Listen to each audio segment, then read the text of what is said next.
स्वागत है आप सभी का नई कहानी में। मेरा नाम वर्षा है।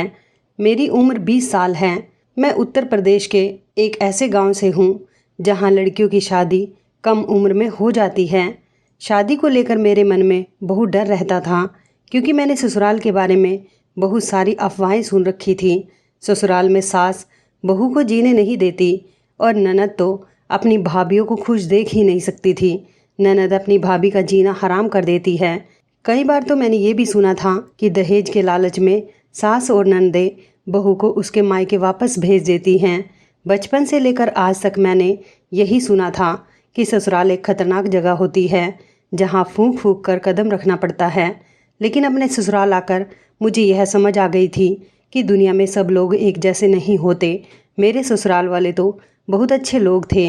मेरी सास ने मुझसे कहा था कि शादी के शुरू के दिनों में मैं अपने पति के साथ अच्छा वक्त गुजारूं। इसके बाद तुम्हें सारी ज़िंदगी हमारे साथ ही तो रहना है। मेरा पति अर्जुन एक अच्छा इंसान था और वह भी मेरा पूरी तरह ख्याल रखता था।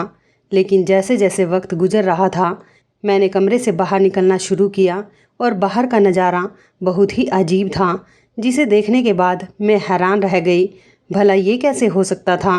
घर के सभी लोग अच्छे से अच्छा खाना खाते थे और अच्छे से अच्छे कपड़े पहना करते थे, लेकिन घर का बड़ा मुखिया 2 दिन पुराना खाना खाता था।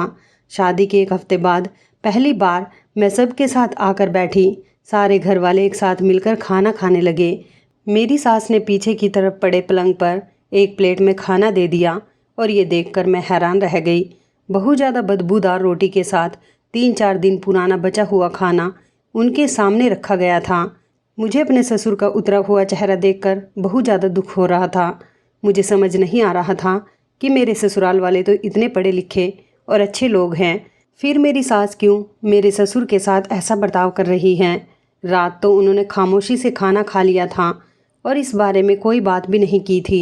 लेकिन अगले दिन दोपहर के खाने पर मैंने दोबारा इसी तरह ससुर को रात का बचा हुआ खाना खाते देखा तो मैं हैरान रह गई कि बाकी सब तो ताज़ा खाना खा रहे थे, फिर सारा बचा हुआ खाना मेरे ससुर को क्यों दिया जाता था?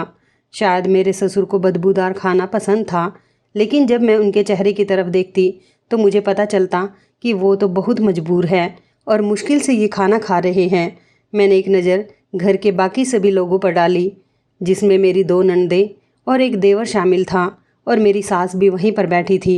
लेकिन वो सभी बहुत आराम से खाना खा रहे थे और किसी को भी इस बात से कोई फ़र्क नहीं पड़ रहा था कि उनका बाप बदबूदार खाना खा रहा है।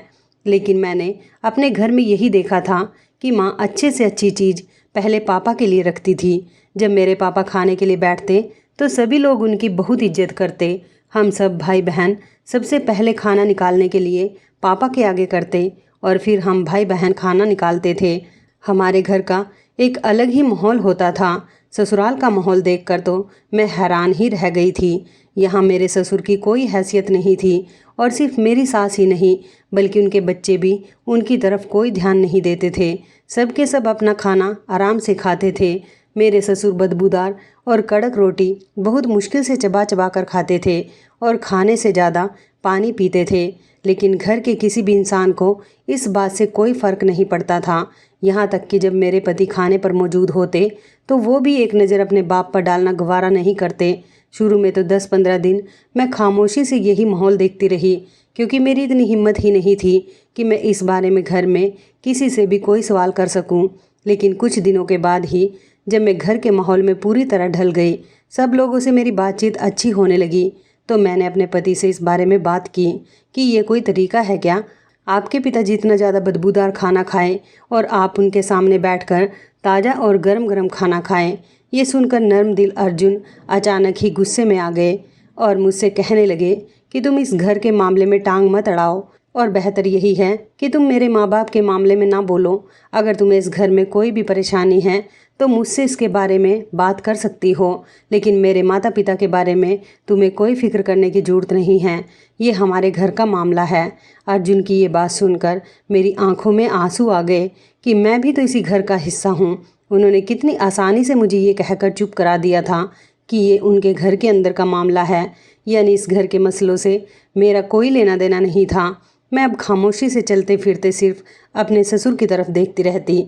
मेरा दिल ये देख देख कर अजीब सी उदासी का शिकार होता रहता कि मेरे मासूम ससुर, जो किसी से एक शब्द भी नहीं कहते थे और सारा सारा दिन खामोशी से पलंग पर पड़े रहते थे, उन्हें किसी भी वक्त के खाने में सिर्फ और सिर्फ बासी खाना ही दिया जाता। उनके पास पहनने के लिए 2 जोड़ी कपड़े भी नहीं थे, क्योंकि मैं जब से इस घर में आई थी मैंने उन्हें 2 जोड़ों में देखा था, जबकि इस घर में रुपए पैसे की कोई कमी नहीं थी। मैंने सोच लिया था कि अब मैं खामोश नहीं रहूँगी और अपनी नंदों से इस बारे में बात करूँगी। बेटियाँ तो अपने पिता की लाडली होती हैं और बेटियों को सबसे ज़्यादा मोहब्बत अपने पिता से ही होती है। उनके पिता के साथ उनकी माँ का बर्ताव इस हद तक खराब है। घर का बड़ा होने के बावजूद भी उन्हें खाना भी खाने को नहीं दिया जाता। लेकिन कहीं ना कहीं ये बात भी मुझे हैरान करती है कि मेरी सास का बर्ताव तो मेरे साथ बहुत ही अच्छा था, जबकि मैं उनकी बहू थी। वो मुझे अच्छे से अच्छा खाना हो या फल सबसे पहले मुझसे पूछती, तो फिर अपने पति के साथ इस तरह से वो कैसे बर्ताव करती थी। हर बात पर वो मेरे ससुर को झिड़क देती थी और बहुत बुरा भला भी कहती थी।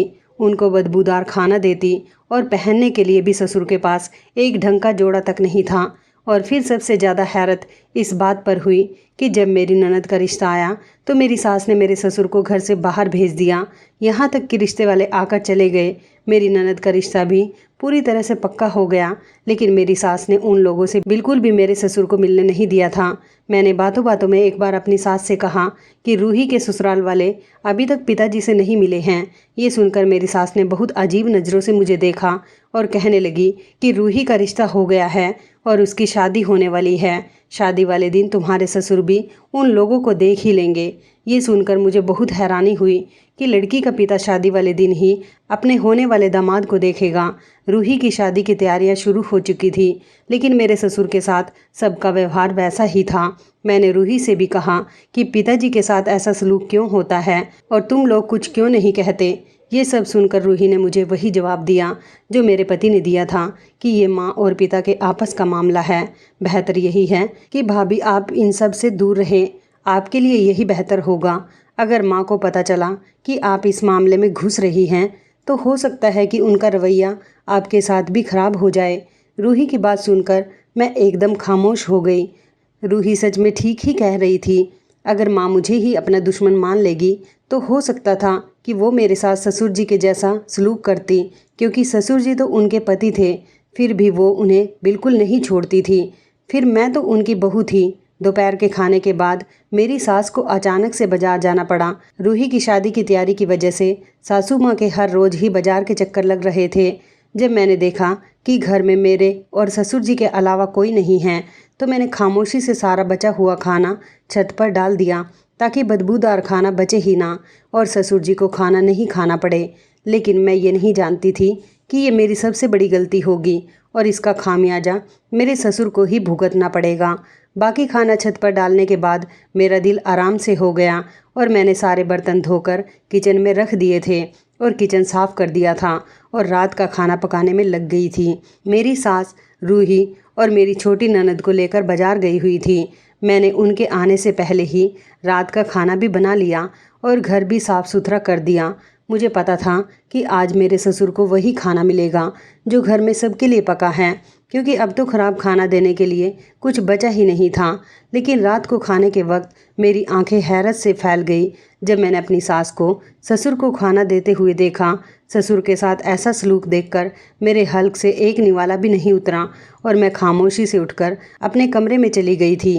मेरे पति ने महसूस कर लिया था कि मैंने खाना नहीं खाया है, लेकिन वो सबके सामने चुप रहे और जब मैं कमरे में सारा काम ख़त्म करके आई तो वो मुझे अपने पास बुलाकर पूछने लगे कि मैंने खाना क्यों नहीं खाया है। मुझे अपने पति के ऊपर बहुत ज़्यादा गुस्सा आ रहा था। वो कैसे अपने बाप के साथ ऐसा सलूक होते हुए बर्दाश्त कर सकते थे। अचानक ही मेरी आंखों से आंसू आने लगे थे। मैंने अपने पति से कहा कि मुझे डर लगता है कि मेरा बेटा भी कहीं आप जैसा ना हो जो आपको एक एक निवाले के लिए तरसा दे। ये सुनकर मेरे पति हक्का बक्का रह गए कि मैं ये क्या कह रही हूँ। अर्जुन ने मुझसे कहा कि मेरा दिमाग तो ठीक है, ये किस तरीके की बातें कर रही हो, मेरी औलाद मेरे साथ ऐसा क्यों करेगी। मैंने अर्जुन की तरफ देखा और रोते हुए कहा कि जब आप अपने बाप के साथ ऐसा होते हुए बर्दाश्त कर सकते हैं और उसके ऊपर होने वाले सारे जुल्म को देखकर भी अपनी आंखें बंद कर सकते हैं, तो भला आपकी औलाद आपके साथ ऐसा क्यों नहीं कर सकती। ये सुनकर अर्जुन ने मुझे कहा, तुम्हारे लिए यही बेहतर है कि तुम खामोशी से सो जाओ। जब किसी चीज़ के बारे में पता ना हो तो उसके बारे में बात नहीं करनी चाहिए। और अर्जुन अपनी बात पूरी करके सोने के लिए लेट गए। लेकिन मेरे दिल में तो जैसे आग जल रही थी। मुझे ये सोच सोच कर हौल उठ रही थी कि अगर भगवान ने हमसे इस बात का हिसाब लिया तो हम क्या जवाब देंगे, और अगर मेरी औलाद भी अर्जुन के साथ यही करेगी तो तब अर्जुन क्या करेंगे, क्योंकि कर्मों का फल इसी दुनिया में मिल जाता है और जो कुछ हम बोएंगे वही काटेंगे। मैंने सारी रात करवट बदल बदल कर ही बिता दी। मुझे सुकून नहीं आ रहा था जब से मैंने रात के खाने पर ये मंजर देखा था। मेरी सास ने मेरे ससुर को प्लेट में 2 कच्ची सब्जी और कच्चा आटा डालकर सामने रख दिया। मेरी तो जान ही निकल गई थी। साथ साथ वो मेरे ससुर को बहुत ज़्यादा भला बुरा भी कह रही थी और बाकी सब बच्चे आराम से अपना अपना खाना खाने में ऐसे व्यस्त थे जैसे घर में कुछ हुआ ही ना हो। साथ ही वो अपने पति को ये भी कह रही थी कि तुम्हें ताज़ा खाने का बहुत शौक होता है तो ये लो, बिल्कुल ताज़ा ताज़ा खाना खाओ। तुमने जानबूझकर बदबूदार खाना छत पर डाला, अब तुम्हें इसी से पेट भरना पड़ेगा। मेरे ससुर इस वक्त बेबस थे। खाना उन्होंने नहीं बल्कि मैंने छत पर डाला था और अब इस बात की सज़ा उन्हें भुगतनी पड़ रही थी। मुझ में इतनी हिम्मत नहीं थी कि मैं अपनी सास को इस वक्त ये बात बताती कि ये बदबूदार खाना मैंने ही छत पर डाला है। लेकिन मेरे अपने हलक से भी एक निवाला नीचे नहीं उतर रहा था। जैसे तैसे मेरी रात गुजरी थी और सुबह होते ही मैं कमरे से निकली तो मेरे सामने ही आंगन में मेरे ससुर जी उसी टूटे हुए पलंग पर पूजा कर रहे थे। मैं उनके पास जाकर बैठ गई। जैसे ही उनकी पूजा खत्म हुई तो वो मुझे देखकर पूछने लगे कि क्या बात है बेटी, आज इतनी सुबह सुबह कैसे उठ गई। ये सुनकर मेरी आंखों में आंसू आने लगे और मैंने उन्हें बताया कि बासी खाना मैंने ही छत पर डाला था ताकि आपको बदबूदार खाना खाना ना पड़े। लेकिन मैं नहीं जानती थी कि मेरे इस काम की वजह से वो खाना ही नहीं खा पाएंगे। मैंने उनसे माफ़ी मांगी थी। मेरे ससुर ने मेरे हाथों को अपने आगे से हटा दिया और कहने लगे कि बेटी, इसमें माफ़ी की क्या बात है, तुम तो मेरे लिए अच्छा ही सोच रही थी, लेकिन मेरे नसीब में अब सारी उम्र खराब खाना ही लिखा है। आज मुझे इस बात पर भी बहुत ज़्यादा हैरत हो रही थी कि इतने ठंड के मौसम में मेरे ससुर खुले आसमान के नीचे पलंग पर क्यों सो रहे हैं, जबकि मेरी सास अपने कमरे में आराम से सो रही थी। मैंने अपने ससुर से हिम्मत करके पूछ ही लिया कि पिताजी, आखिर ऐसी क्या बात है कि आपकी औलाद को भी आपकी इस बात का एहसास नहीं और माँ भी आपके साथ बहुत ज़्यादा बुरा व्यवहार करती है। घर में सब ताज़ा खाना खाते हैं लेकिन आपको 2 दिन पुराना सड़ा हुआ खाना ही क्यों दिया जाता है। ससुर जी मेरी बात सुनकर हल्के से मुस्कुराए और कहने लगे कि मुझे खुशी है कि मेरी बहू को मेरा इतना ज़्यादा ख्याल है, लेकिन तुम्हारी सास मेरे साथ बुरा व्यवहार नहीं करती और ना ही मेरे बच्चे बुरे हैं, बल्कि मैं वही सब कुछ भुगत रहा हूँ जो मैंने बोया है। अपने ससुर की बात सुनकर मैं हैरान रह गई कि इतना सब कुछ हो जाने के बाद भी उन्हें अपनी पत्नी और बच्चों से कोई शिकायत नहीं थी, जबकि उनकी हालत देखकर तो मेरा अपना दिल जलता था। ठंड बहुत ज़्यादा हो रही थी और अभी तक कोई अपने कमरे से नहीं निकला था। मैं शॉल लपेटे अपने ससुर के पास ही बैठी थी जब वो आहिस्ता आहिस्ता मुझे सब कुछ बताने लगे, जिसे जानकर मेरे रोंगटे खड़े हो गए। मेरे ससुर ने मुझे बताया कि जब उनकी मेरी सास से शादी हुई तो उन दोनों की उम्र में बहुत ज़्यादा फ़र्क था। मेरी सास 16 साल की उम्र की लड़की थी जबकि मेरे ससुर 32 साल के थे। मेरे ससुर बताने लगे कि उनकी माँ ने जानबूझकर उनकी शादी बहुत ज़्यादा देर से करवाई क्योंकि वो घर में अकेले कमाने वाले थे और 6 बहनों के एक ही भाई थे। उनकी माँ ने पहले उनकी कमाई से पूरा घर बनाया और अपनी बेटियों के रिश्ते तय किए। इसके बाद ही उनकी शादी मेरी सास ने करवाई। मेरे ससुर की माँ ने जानबूझकर एक कम उम्र की लड़की से उनकी शादी कराई ताकि वो उसे दबा कर रख सके। मेरे ससुर ने बताया कि जब मेरी सास शादी होकर उनके घर आई थी तो वो पहले ही दिन से अपनी सास की नौकरानी बन गई थी। उनकी सास उन्हें खाना खाने तक नहीं देती और सारा खाना अपनी बेटियों के घर भिजवा दिया करती और मेरी सास के हिस्से में हमेशा बचा कुचा और सड़ा हुआ खाना ही आता था। लेकिन मेरी सास ने कभी उफ तक नहीं किया और मेरे ससुर ये सारे जुर्म देखकर भी अपनी माँ के खातिर खामोश रहे। मेरी सास सिर्फ 17 साल की थी जब उनके घर अर्जुन पैदा हुए। पेट भर के खाना ना मिलने की वजह से मेरी सास की हालत बहुत ज़्यादा ख़राब रहने लगी थी, लेकिन उसके बावजूद भी घर की सारी जिम्मेदारी उनके सर पर ही थी। मेरे ससुर की सारी बहनें आकर उन्हें बहुत ज़्यादा परेशान करती। मेरे ससुर की बहुत अच्छी सरकारी नौकरी थी, लेकिन इसके बाद भी वो अपनी बीवी को एक वक्त का अच्छा खाना भी नहीं खिला सकते थे। जबकि उनकी बहनें जब रहने के लिए आती तो उनके लिए अच्छे से अच्छे पकवान बनते थे और मेरी सास सारा समय किचन में ही काम करती रहती और फिर आखिर में उनके लिए खाना खाने के लिए एक निवाला भी नहीं बचता था। इतना सब कुछ होने के बाद भी मेरी सास कभी मेरे ससुर से कोई शिकायत नहीं करती थी। लेकिन अर्जुन के साथ पैदा होने वाले उसके जुड़वा भाई की खराब सेहत की वजह से वो मुर्दा पैदा हुआ, जिसकी वजह से मेरी सास की हालत बहुत ज़्यादा ख़राब हो गई और वो पूरी तरीके से बिस्तर पर पड़ गई। जब तक वो काम करने के काबिल थी तब लोगों ने उन्हें पूरी तरह इस्तेमाल किया, लेकिन जब वो काम करने के काबिल नहीं रही तो अर्जुन की दादी ने मेरी सास को एक कमरे में डालकर छोड़ दिया और उन्हें खाना भी ना दिया जाता था। मेरे ससुर की 6 की 6 बहनें मेरे ससुर की कमाई पर ऐश कर रही थी, जबकि उनकी अपनी पत्नी दिन भर भूखी रहती थी। दिन ब दिन मेरी सास बीमार होती चली गई। इस शहर में उनका कोई भी नहीं था, क्योंकि वो दूसरे शहर से शादी करके आई थी। उनके माँ बाप ने भी पलटकर अपनी बेटी को नहीं पूछा था। इसके बाद मेरी सास ने 2 और बेटियों को जन्म दिया। उनकी हालत पहले से भी और ज़्यादा ख़राब हो गई थी। एक दिन अर्जुन की दादी ने मेरी सास पर झूठे इल्ज़ाम लगाए और मेरे ससुर को मजबूर कर दिया कि वो अर्जुन की माँ को तलाक दे दे। इस तरह उन्होंने मजबूर होकर अर्जुन की माँ मतलब कि मेरी सास को तलाक दे दी। अपने ससुर की ये बात सुनकर तो मेरे रोंगटे खड़े हो गए कि मेरे सास ससुर अब पति पत्नी नहीं रहे। ये बात तो मेरे लिए किसी बड़े झटके से कम नहीं थी। अपने पति से तलाक लेने के बाद भी मेरी सास को मजबूरन इसी घर में रहना पड़ा। वो पहले नौकरानी जैसी ज़िंदगी गुजार रही थी, अब तो उनकी हैसियत मिट्टी के बराबर भी नहीं रही थी। उन्होंने बहुत बुरे हालातों में अपनी ज़िंदगी की शुरुआत की और फिर देखते ही देखते कुछ सालों में मेरे ससुर की माँ की मौत हो गई। मेरे ससुर रिटायर हो गए और उनकी बहनें भी सब अपनी अपनी ज़िंदगी में मगन हो गई, क्योंकि अब उनके भाई के पास पैसा नहीं था जिस पर वो ऐश कर सके। इतने सालों में अर्जुन काफ़ी बड़ा हो गया था और उसने अपनी माँ पर होने वाले सारे जुल्मों को अपनी आंखों से देखा था। मेरे ससुर के रिटायर होने के बाद अर्जुन ने नौकरी शुरू कर दी और यूँ छोटी मोटी नौकरियाँ करके उसने अपनी पढ़ाई के साथ साथ घर के खर्चों को भी चलाना शुरू कर दिया। धीरे धीरे घर में अर्जुन और उसकी माँ का पलड़ा भारी हो गया और मेरी हैसियत वही हो गई जो अर्जुन की माँ की थी। वक्त का पहिया बहुत तेज़ी से बदलता चला गया था और हालात पूरी तरह से बदल गए थे। अब मैं मजबूर हो चुका था कि मैं अर्जुन की माँ के रहमो करम पर पड़ा रहता। मुझे पूछने वाला अब कोई नहीं था। हम दोनों की तलाक हो चुकी थी, लेकिन इसके बावजूद भी अर्जुन की माँ इसी घर में थी। वो पहले इसके लिए मजबूर थी और इस घर में रहती थी और अब ये मेरी मजबूरी बन चुकी थी कि मैं उसे इस घर से जाने नहीं दे सकता था, क्योंकि अगर वो चली जाती तो मैं अकेला रह जाता और इस बड़े से घर में अकेला क्या करता। मेरी तो उम्र भी बहुत हो चुकी थी।